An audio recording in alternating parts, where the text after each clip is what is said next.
So, it appears we're on the edge of a new review series for this channel. Previously, I've engaged myself with Spider-Man, Star Wars, and Harry Potter. And now it's time for me to analyze another fictional Earth that I absolutely love. Actually, wait a minute. I'm gonna need to sort out a proper appearance.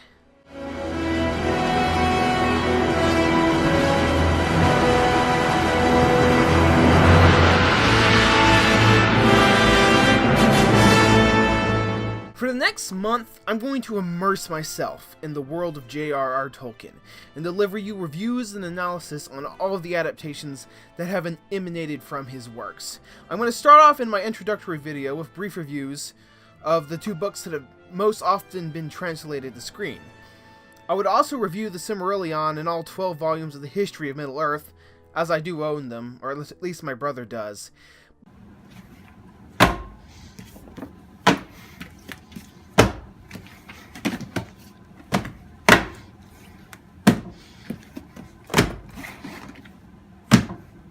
But I decided that's kinda pushing it.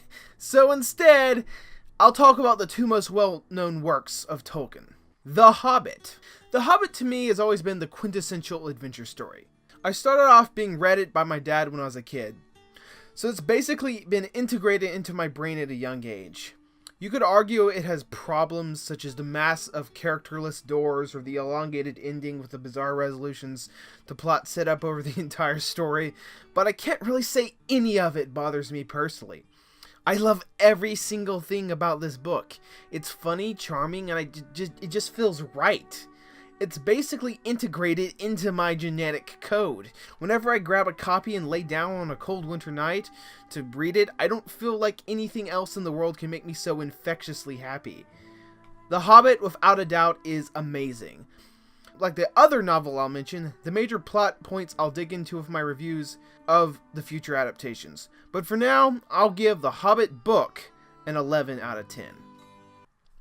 The Lord of the Rings. I'm going to review this as one entire huge novel because that's what Tolkien intended, and the three books people split it up into are just sort of the parts. This one is a bit more tricky. Lord of the Rings, unlike The Hobbit, is very hard to get into as a kid.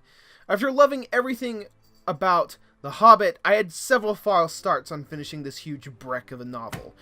Tolkien definitely wrote this for adults who had grown up on The Hobbit, so it wasn't until I was a teenager in which I appreciated this complex fantasy story. Everything is so intensely descriptive, and once you're in the right mindset to read this, you can become completely immersed in the world of Middle-earth. There's so much packed into this story that there's many sections that most adaptations have completely skipped over. The most notable is basically 3 or 4 entire chapters in the first half of Fellowship of the Ring, which deals with the character of Tom Bombadil. And even though I enjoy that part, I can definitely see why everyone skips it. There's so many detours throughout this entire massive story that feel completely pointless in the grand scheme of things. You could consider that a major problem, but I think Tolkien really makes it work. There's a reason that this is the most influential fantasy work probably of all time. Throughout all of it, it's the epic fantasy genre personified in the most grand and powerful form ever. I think I personally prefer The Hobbit, but I recognize Lord of the Rings as Tolkien's greatest accomplishment. He put so much work into tiny details you couldn't think pay off, like making an entire language like Elven, but somehow everything he did made everything richer and more astounding. It's without a doubt one of the greatest novels ever written. It also gets my special made-up score of 11 out of 10. Next, it'll be time to start the media that take these perfect iconic stories and decides to squeeze them into other mediums. Which ones will work? That's what you're gonna find out. Thank you so much for watching this video. Share it about if you think your friends will like it. Start discussions in the comments if you won't. And please subscribe if you feel sufficiently inclined.